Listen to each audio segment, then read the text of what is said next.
¿Qué harías si en la noche más oscura, en la carretera más solitaria, la vida y la muerte te pusieran a prueba? Esta no es una historia de ficción. Es la crónica de una decisión que lo cambió todo. Un pacto silencioso sellado bajo la lluvia en el corazón de la sierra. Prepárate para una historia que te mantendrá en vilo. Una historia sobre el instinto, la crueldad humana y un vínculo tan poderoso que desafió todas las leyes, tanto las de los hombres como las de la naturaleza. Lo que estás a punto de escuchar te hará cuestionar dónde termina la humanidad y dónde empieza lo salvaje. Mi nombre es Lucía. Crecí en Los Castaños, un pequeño pueblo de Jaén que se desvanece lentamente, como una fotografía antigua. Antaño, el rugido de la minería daba vida a estas calles. Ahora, solo queda el eco y el silencio, roto por el viento que silba entre las casas abandonadas. Me hice técnico en emergencias sanitarias, conduciendo una vieja ambulancia por las serpenteantes carreteras de la Sierra de Andújar. Era un trabajo para los que no tenían miedo a la soledad. Mi único anclaje era mi abuelo, Mateo, un antiguo guarda forestal, un hombre con la piel curtida por el sol y el alma conectada a cada árbol y cada arroyo. Él me enseñó a leer el viento, a entender el silencio de los animales y a respetar el poder indomable de este lugar. Fue él quien me habló por primera vez del lince ibérico, el fantasma de oro y sombras que habitaba estas montañas, un tesoro en peligro de extinción. Pero en un pueblo pequeño, no todos los peligros llevan garras. La familia de Ricardo, el hijo del alcalde, era dueña de casi todo, y Ricardo creía que eso me incluía a mí. Aquella noche, la lluvia caía a cántaros, convirtiendo la carretera en un espejo negro y traicionero. Javier, el conductor, y yo regresábamos de una falsa alarma en una finca aislada. El motor de la ambulancia roncaba con esfuerzo en las cuestas. De repente, los faros atraparon un movimiento fugaz, un destello de piel moteada. ¡Cuidado!, grité, mi voz ahogada por la tensión. Javier giró el volante bruscamente, las ruedas chirriaron sobre el asfalto mojado y el vehículo se deslizó, deteniéndose a escasos centímetros de la criatura. El corazón me martilleaba en el pecho. Apagué la sirena, y el único sonido que quedó fue el golpeteo incesante de la lluvia contra el techo. Salí de la ambulancia.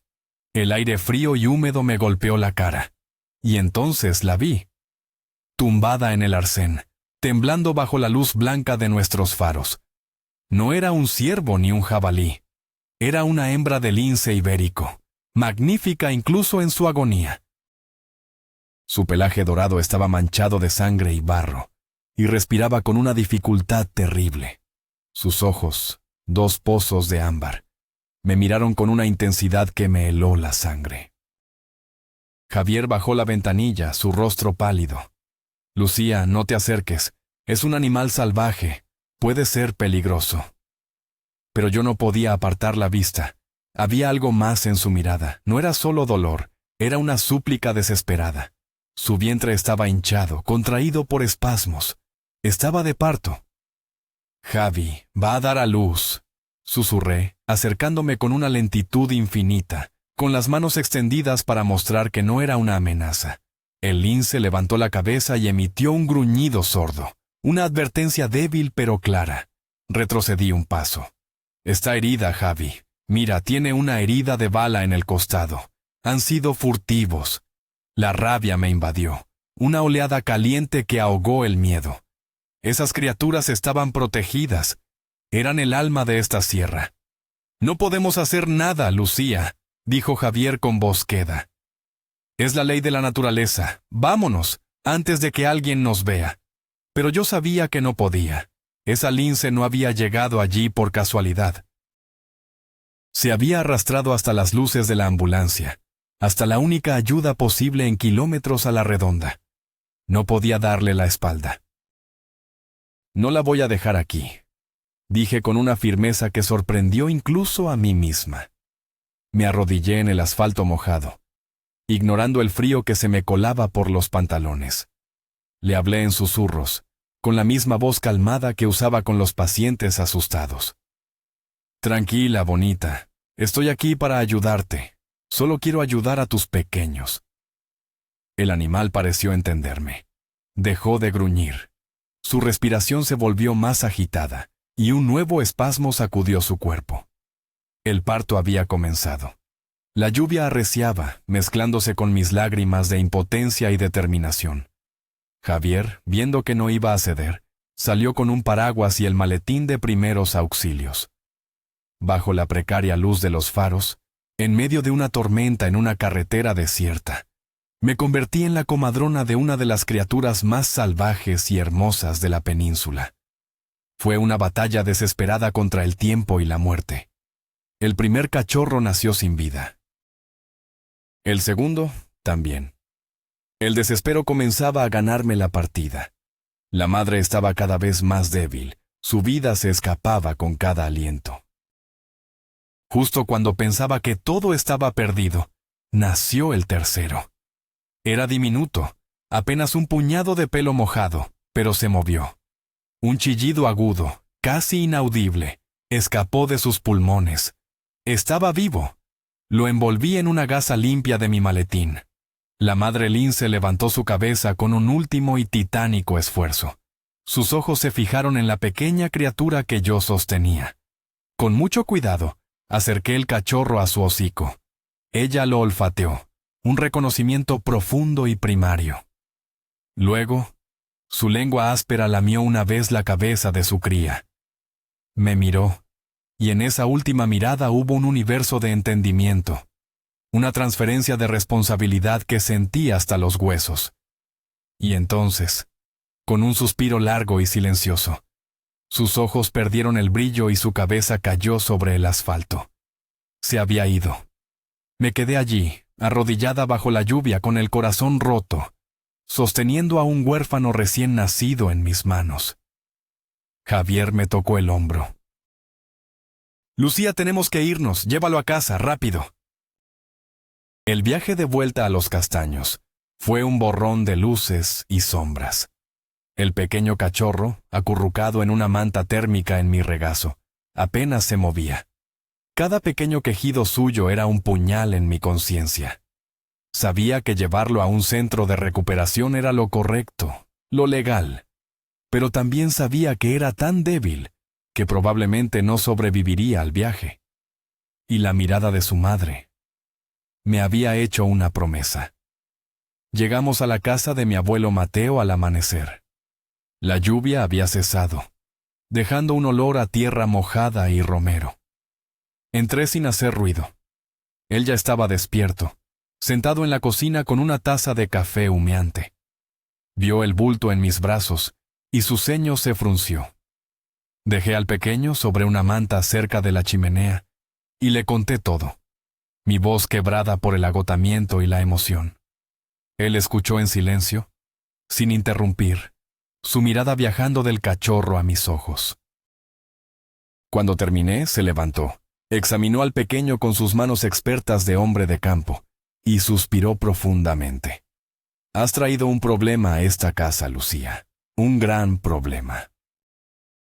La gente no lo entenderá, continuó Mateo, mientras preparaba una mezcla de leche de cabra y agua tibia en un biberón de muñeca. Dirán que estás interfiriendo con la naturaleza, y si la gente de Ricardo se entera... No terminó la frase. No hacía falta. Ambos sabíamos a qué se refería. El poder de esa familia era absoluto en el pueblo. Pero mientras hablaba, sus gestos eran de una ternura infinita. Con una delicadeza increíble, acercó el biberón a la boca del cachorro. Al principio, el pequeño lo rechazó, pero el abuelo insistió con paciencia, hasta que el instinto se impuso y empezó a succionar con avidez. Una oleada de alivio me recorrió. Se quedará aquí, dijo Mateo finalmente, como si pronunciara una sentencia, hasta que sea lo bastante fuerte. Le llamaremos Sombra, porque deberá vivir como una, oculto a los ojos del mundo. Y así fue como mi vida cambió. Mi casa se convirtió en un santuario secreto, y yo, en la madre adoptiva de un fantasma moteado. Las primeras semanas fueron una lucha constante. Sombra era increíblemente frágil. Pasaba las noches en vela, alimentándolo cada 2 horas, manteniendo su calor corporal con botellas de agua caliente envueltas en toallas. Dormía en una vieja cesta de mimbre junto a mi cama. Mi abuelo se convirtió en mi cómplice y mentor. Me enseñó a entender sus pequeños ruidos, a limpiar su pelaje como lo haría su madre. Poco a poco, el pequeño Sombra comenzó a fortalecerse. Abrió los ojos, 2 zafiros azules que me miraban con una curiosidad infinita. Su pelaje se volvió más denso, y las manchas negras que lo definían se hicieron más nítidas. Era un ser de una belleza casi irreal, un milagro viviente que dormitaba en mi regazo. Se convirtió en el centro de mi universo, un secreto que guardaba con un celo feroz. El mundo exterior, con sus problemas y sus gentes, parecía desvanecerse cada vez que entraba en casa, y lo veía correr torpemente hacia mí. Sombra crecía a una velocidad asombrosa. Pronto, la cesta de mimbre fue reemplazada por una cama más grande en un rincón de mi habitación. Era juguetón e increíblemente inteligente. Le encantaba perseguir una cuerda que mi abuelo le había hecho, o esconderse detrás de los muebles para saltar sobre mis pies. Sus instintos salvajes eran evidentes. Observaba a los pájaros por la ventana con una concentración hipnótica, su cuerpo tenso y su cola moviéndose espasmódicamente. A pesar de su crianza humana, la llamada de la naturaleza era fuerte en él. Mi abuelo y yo sabíamos que este arreglo no podía durar para siempre. «Está creciendo, Lucía», me decía Mateo a menudo, con una mezcla de orgullo y preocupación en la voz. «Pronto esta casa será demasiado pequeña para su espíritu. Su sitio está ahí fuera, en la sierra». Yo asentía, pero la idea de separarme de él me causaba un dolor físico. Se había convertido en parte de mí. Mientras Sombra crecía en secreto, la presión de Ricardo aumentaba en público. Me lo encontraba en el único bar del pueblo, en la tienda, en la gasolinera. Sus intentos de conversación eran siempre insinuantes, sus miradas posesivas. «Una chica como tú no debería estar sola, Lucía», me dijo una tarde, bloqueándome el paso a la salida del pequeño supermercado. «Mi padre dice que podríamos hacer grandes cosas juntos. Piensa en la posición, en el dinero». Su aliento olía a alcohol y a una confianza arrogante que me revolvía el estómago. «No estoy interesada, Ricardo. Déjame en paz», respondí, intentando pasar. Me agarró del brazo, su fuerza me sorprendió. «Nadie me dice que no a mí, preciosa. Tarde o temprano, serás mía». Logré soltarme y me fui casi corriendo, con el corazón desbocado. El miedo que sentí no era solo por mí, era por mi secreto. Ricardo era como un depredador, y yo tenía algo muy valioso que proteger. Para mantener a Sombra seguro y permitirle ejercitar sus músculos, lo llevaba por las noches a un viejo olivar abandonado en los límites de la propiedad de mi abuelo. Era nuestro refugio. Allí, bajo la luz de la luna, Sombra podía correr, trepar a los viejos olivos retorcidos y acechar lagartijas entre la hierba alta. Verlo moverse con esa gracia letal y silenciosa era un espectáculo sobrecogedor. Era un fantasma en su elemento, un rey en su pequeño reino nocturno. Yo me sentaba en una piedra y lo observaba durante horas, maravillada por su transformación de una criatura frágil a un joven depredador magnífico. Esas noches eran agridulces. Cada salto, cada carrera, era un recordatorio de que su verdadero hogar estaba más allá de la valla, en la inmensidad de la sierra, un lugar al que yo no podía seguirle, y donde no podría protegerle.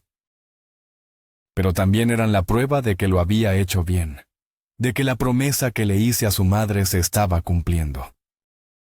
Sombra ya no era un cachorro. Con 6 meses, tenía el tamaño de un perro grande, con unas patas enormes y una musculatura poderosa que se adivinaba bajo su piel moteada. Ya no jugaba a morder mis pies. Ahora sus juegos de caza eran serios, y sus garras, aunque nunca las usaba contra mí, eran armas afiladas. El abuelo tuvo que reforzar la puerta del granero donde lo dejábamos durante el día mientras yo trabajaba. El instinto es más fuerte que cualquier cerradura, Lucía, me advirtió Mateo. Un día, el olor de un conejo o el sonido de un ciervo será demasiado fuerte, y entonces todo el pueblo sabrá de nuestro secreto. La preocupación en su voz era cada vez más palpable. El momento de tomar una decisión se acercaba, inevitable y doloroso como una tormenta que se acumula en el horizonte. Yo intentaba ignorarlo, aferrándome a cada día con sombra como si fuera el último, posponiendo lo inevitable. Una tarde, al volver del trabajo, encontré una nota de Ricardo metida en la puerta de mi casa. Te espero esta noche en el viejo olivar. Tenemos que hablar. No aceptaré un no por respuesta. El papel me quemó en los dedos. El olivar. Nuestro santuario. ¿Cómo lo sabía? ¿Me había estado espiando? El pánico se apoderó de mí. Mi abuelo estaba en el pueblo vecino visitando a un viejo amigo. Estaba sola. Mi primer instinto fue ignorarlo, encerrarme en casa, pero sabía que eso solo empeoraría las cosas. Ricardo no era de los que se rendían. Decidí enfrentarlo de una vez por todas, dejarle claro que tenía que dejarme en paz. Le diría que si volvía a molestarme, iría a la Guardia Civil. Era arriesgado, pero no veía otra salida. Le pedí a mi vecina que vigilara la casa, diciendo que iba a dar un paseo largo, y me dirigí al olivar, con el estómago hecho un nudo. Cuando llegué, Ricardo ya estaba allí, apoyado en el tronco de un olivo centenario, con una botella de vino en la mano. Estaba claramente bebido. Sabía que vendrías, dijo con una sonrisa torcida. Las chicas duras siempre se hacen de rogar. Intentó abrazarme, pero lo esquivé. He venido a decirte que me dejes en paz, Ricardo. Esto se ha acabado. No vuelvas a buscarme, no vuelvas a mi casa. Mi voz temblaba, pero me esforcé por sonar firme. Su expresión cambió. La sonrisa desapareció, reemplazada por una mueca de furia. ¿Tú crees que puedes hablarme así? ¿A mí? Siseó, su voz cargada de veneno. Yo soy el dueño de este maldito pueblo, y tú eres solo una enfermerucha. Harás lo que yo te diga. Se abalanzó sobre mí, me agarró con fuerza, y me empujó contra el tronco del árbol. Su peso me inmovilizó. El pánico me dejó sin aire. Grité, un grito ahogado de terror y rabia. En ese instante, un sonido rasgó el silencio de la noche. No fue un ladrido ni un gruñido. Fue un rugido gutural, profundo, un sonido que venía de las entrañas de la tierra y que helaba la sangre. Ricardo se quedó paralizado. Su rostro se contrajo en una máscara de confusión y miedo. Giró la cabeza. De entre las sombras de los olivos, emergió una figura. Era bajo, musculoso, y se movía con una fluidez mortal. Sombra. Sus ojos de ámbar brillaban con una furia fría y calculadora. Sus orejas estaban pegadas hacia atrás, y sus labios, retirados, dejaban ver unos colmillos blancos y afilados. Debió de oler mi miedo, oír mi grito, y de alguna manera había conseguido salir del granero. Estaba allí, protegiéndome. Ricardo soltó un grito ahogado y retrocedió, tropezando con una raíz. Sombra no hizo ningún sonido más. Saltó. Fue un movimiento de una belleza aterradora, un arco de poder y precisión. Sombra no lo mató. No era su intención. Lo golpeó con una pata delantera con las garras retraídas. Un puñetazo de una fuerza descomunal que lanzó a Ricardo al suelo. Luego se plantó sobre él, con las fauces abiertas a centímetros de su cara, y el rugido que salió de su pecho hizo vibrar el suelo. Ricardo gritó, un chillido agudo de puro terror. Se hizo un ovillo en el suelo, protegiéndose la cabeza con los brazos. Yo estaba petrificada, incapaz de moverme. ¡Sombra, no! Conseguí susurrar. El lince me miró, y por un segundo vi a mi cachorro juguetón en esos ojos salvajes. Se apartó de Ricardo, se acercó a mí y frotó su cabeza contra mi pierna como un gato doméstico, antes de volver a mirar al hombre que yacía temblando en el suelo. Ricardo, aprovechando la distracción, se levantó y huyó despavorido, corriendo a trompicones entre los árboles, sin mirar atrás. Nos quedamos solos, Sombra y yo, bajo la luna, el silencio roto solo por el sonido de mi respiración entrecortada. Al día siguiente, el infierno se desató. El padre de Ricardo, el alcalde, se presentó en nuestra casa acompañado de 2 agentes de la Guardia Civil. Su rostro era una máscara de furia contenida.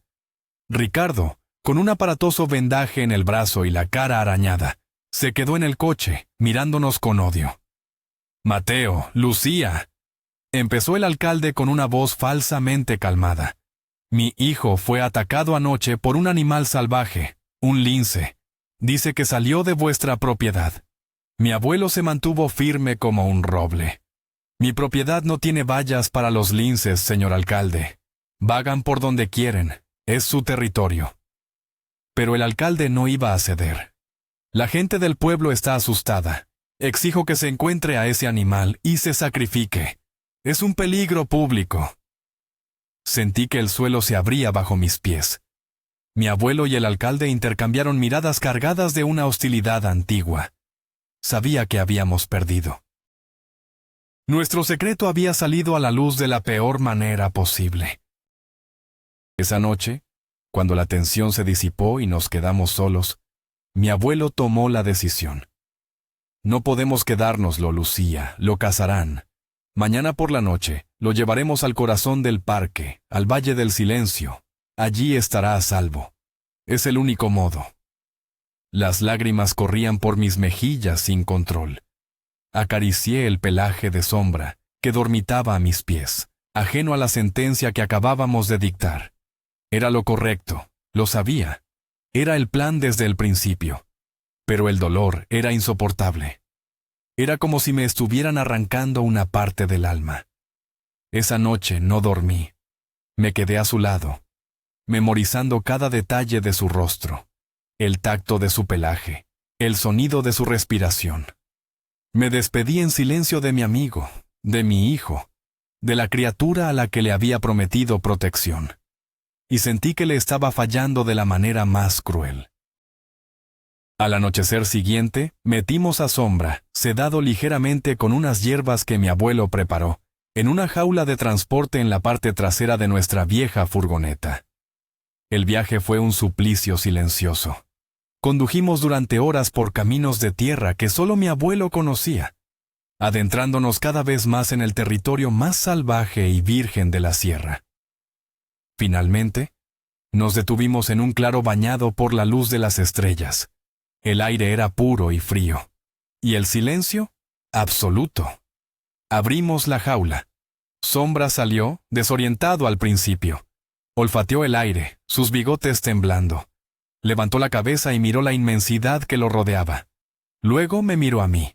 Se acercó, lamió mi mano una última vez, y con una agilidad increíble, saltó una roca y desapareció en la oscuridad. Me quedé mirando el lugar por donde se había ido, escuchando el silencio, hasta que mi abuelo puso una mano en mi hombro. «Ya está en casa, niña. Ya está en casa». Pasaron los meses. La vida en Los Castaños volvió a una tensa normalidad. Ricardo y su padre no volvieron a molestarnos, pero sus miradas en el pueblo eran puñales. Yo seguía con mi trabajo en la ambulancia, pero cada vez que conducía por la sierra, mis ojos buscaban instintivamente una mancha de pelo moteado entre los árboles. Un par de veces creí verlo, una sombra fugaz a lo lejos, pero nunca estaba segura. El vacío que Sombra había dejado en casa era inmenso. La ausencia de sus juegos, de su presencia silenciosa, era un dolor sordo y constante. Mi abuelo lo notaba, pero ninguno de los dos hablaba de ello. Era una herida que preferíamos no tocar. En su lugar, Mateo empezó a enseñarme todo lo que sabía sobre rastreo y supervivencia, preparándome, sin que yo lo supiera, para lo que estaba por venir. Contrató a un joven ayudante, David, un chico del pueblo apasionado por la naturaleza, para que le ayudara con sus rondas. Un día de otoño, mi abuelo se fue a revisar unas cámaras de fototrampeo que había instalado en la zona más remota del parque, cerca del Valle del Silencio. Volveré para la cena, me dijo con una sonrisa antes de irse. Pero la cena llegó y se fue, y mi abuelo no volvió. Al principio no me preocupé. Mateo conocía la sierra mejor que su propia casa. Pero cuando el sol salió a la mañana siguiente y seguía sin haber rastro de él, el pánico empezó a crecer. Su teléfono no daba señal. Llamé a David, el pánico evidente en mi voz. David, mi abuelo no ha vuelto, algo va mal, lo sé. David no dudó un segundo. Coge la furgoneta y el equipo. Nos encontramos en el cruce del arroyo en 20 minutos. Lo encontraremos, Lucía. Su calma me dio un poco de fuerza, pero un presentimiento terrible se había instalado en mi pecho. Conocía a mi abuelo. Jamás habría pasado una noche fuera sin avisar. Dejamos la furgoneta donde terminaba el camino y seguimos a pie. David era un rastreador casi tan bueno como mi abuelo. Encontramos sus huellas fácilmente, pero algo no cuadraba. Mira, dijo David, señalando el suelo. Hay otras huellas aquí, de botas pesadas, y son recientes. Seguimos el rastro durante un par de kilómetros, la tensión creciendo con cada paso. El sendero nos llevó a una zona de la reserva donde la tala y la caza estaban estrictamente prohibidas. El sonido débil pero inconfundible de una motosierra llegó hasta nosotros, flotando en el aire. Nos miramos. El mismo pensamiento terrible en nuestras mentes. Nos acercamos con sigilo, arrastrándonos entre los arbustos. Lo que vimos nos dejó sin aliento. En un claro, habían montado un campamento de tala ilegal. Varios hombres trabajaban a toda prisa, mientras otros cargaban los troncos en un camión oculto entre los árboles. Y entonces lo vi. En el borde del campamento, atado a un árbol, estaba mi abuelo. Tenía un golpe en la cabeza y la camisa rota, pero estaba consciente. Su mirada desafiante se cruzó con la mía por un instante, y al lado, dando órdenes, con una sonrisa triunfante, estaba Ricardo. No eran solo taladores ilegales. Mi abuelo los había descubierto y lo habían capturado. El corazón se me paró. David me agarró del brazo para que no hiciera ninguna estupidez. Tenemos que volver y avisar a la Guardia Civil, susurró. Pero yo no podía moverme. Vi cómo Ricardo se acercaba a mi abuelo, con algo metálico en la mano. Iban a hacerle daño. Sabía que no teníamos tiempo. En un acto de pura desesperación grité. ¡Eh! Grité con todas mis fuerzas, un sonido que atrajo la atención de todos los hombres. Ricardo se giró, sorprendido. Rompí una rama, haciendo ruido, delatando mi posición. ¡Corre!, le grité a David. Y eché a correr en dirección contraria, alejándome del campamento, sabiendo que me seguirían a mí. Corrí como nunca había corrido en mi vida. El sonido de las botas de los hombres persiguiéndome, sus gritos, me daban alas. Las ramas me arañaban la cara y los brazos, pero no me detuve. Mi único pensamiento era alejarles de David y de mi abuelo, darles una oportunidad de escapar. Sabía que no podía ganarles en una carrera larga, pero tenía que intentarlo. Tropecé y caí varias veces. El sabor a sangre y tierra en mi boca. Me levanté y seguí corriendo, mis pulmones ardiendo. A lo lejos, vi la silueta de nuestra furgoneta. Una oleada de esperanza me inundó. Si conseguía llegar, podría escapar. Aceleré, usando mis últimas reservas de energía. Llegué al vehículo, abrí la puerta de un tirón y me metí dentro, buscando las llaves en el contacto. No estaban. Las tenía David. El terror me paralizó. ¿Buscabas esto, bonita? Escuché una voz burlona a mi lado. Uno de los hombres de Ricardo estaba allí, apuntándome con una escopeta. Me sacaron a rastras de la furgoneta. Poco después, trajeron a David y a mi abuelo. Nos habían capturado a los tres. Nos ataron las manos y nos pusieron de rodillas frente a Ricardo. Su rostro estaba desfigurado por el odio y la euforia del poder.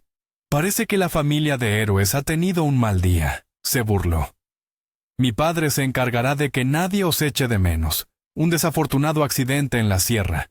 Se acercó a mí, su rostro a centímetros del mío. Pero contigo, Lucía, nos tomaremos nuestro tiempo. Tienes una deuda pendiente conmigo.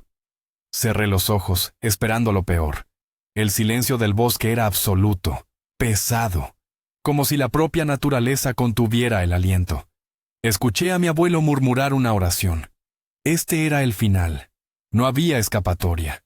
No había esperanza. El bosque que tanto amaba iba a ser nuestra tumba. De repente, uno de los hombres que vigilaba el perímetro soltó un grito ahogado. Ricardo se giró, molesto. ¿Qué pasa ahora? El hombre solo pudo señalar hacia la oscuridad del bosque, su rostro blanco como el papel. Todos miraron. Y entonces lo vi.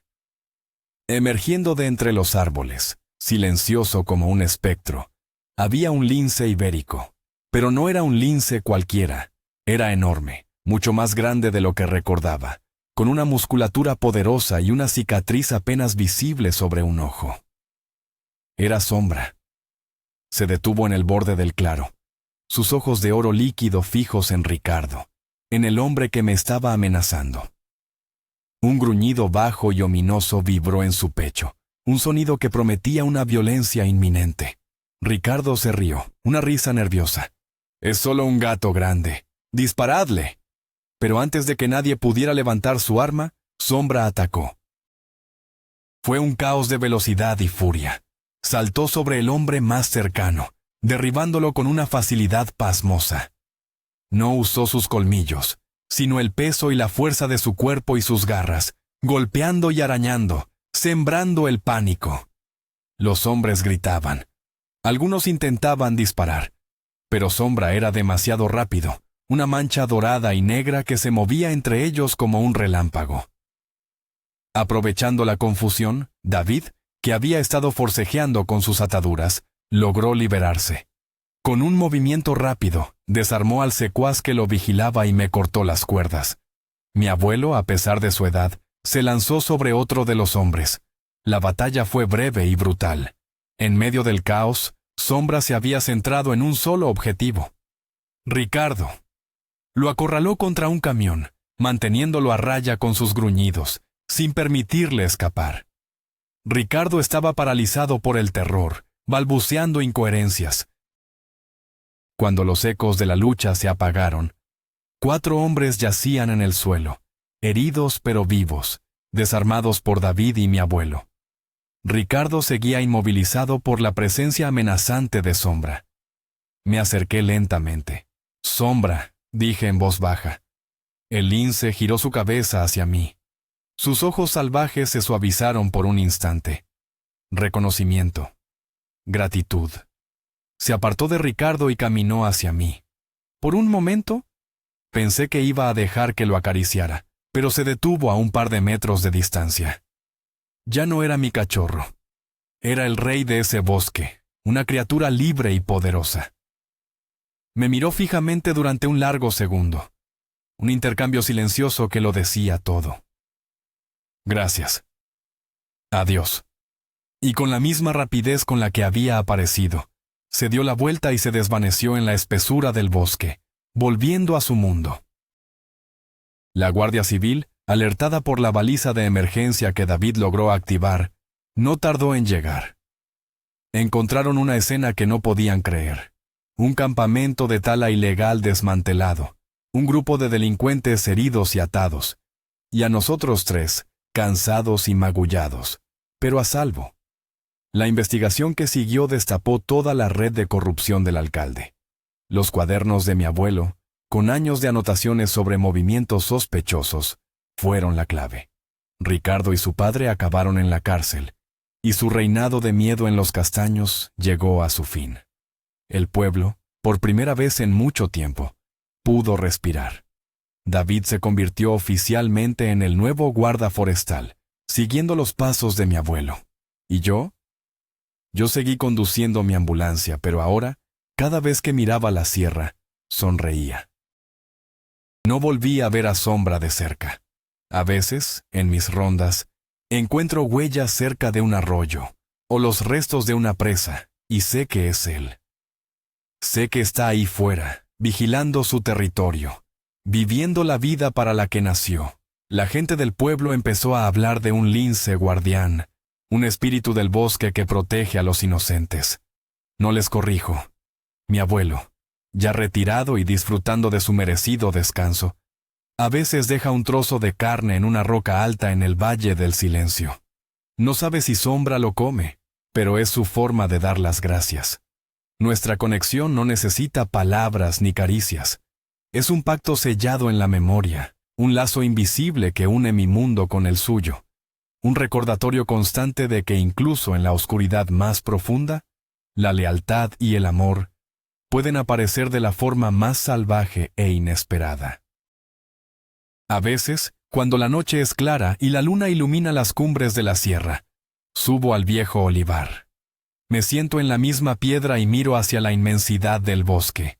No espero verlo, no lo necesito. Solo cierro los ojos y recuerdo a una madre moribunda confiándome su tesoro más preciado, a un cachorro frágil luchando por vivir, y a un rey magnífico reclamando su trono. Nuestra historia es la prueba de que cuando salvas una vida, no importa si es humana o animal, esa vida queda ligada a la tuya para siempre. Sombra me salvó la vida a mí, a mi abuelo, a David. Pero la verdad es que yo lo salvé primero.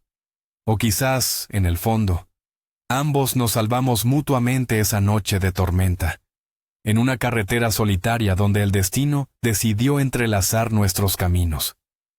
Y esa es una deuda que nunca se podrá pagar, solo honrar en el silencio del corazón. Al final, Ricardo y su red criminal pagaron por sus crímenes. Y la paz, una paz real, regresó a la sierra. Mi abuelo y David continúan protegiendo el bosque, y yo sigo mi camino, sabiendo que en algún lugar de esa inmensidad verde, un guardián silencioso y moteado vela por su reino. La historia de Sombra se convirtió en una leyenda local, un susurro entre los árboles que nos recuerda que la naturaleza tiene su propia justicia, una justicia mucho más antigua y poderosa que la de los hombres. Gracias por acompañarme en este viaje hasta el final. Si esta historia ha tocado tu corazón, por favor, dale a me gusta, suscríbete al canal y comparte tu opinión en los comentarios. Nos encantaría saber qué piensas y te dejo con una pregunta. ¿Crees que los animales son capaces de sentir gratitud y lealtad como los humanos? Esperamos leer tus respuestas.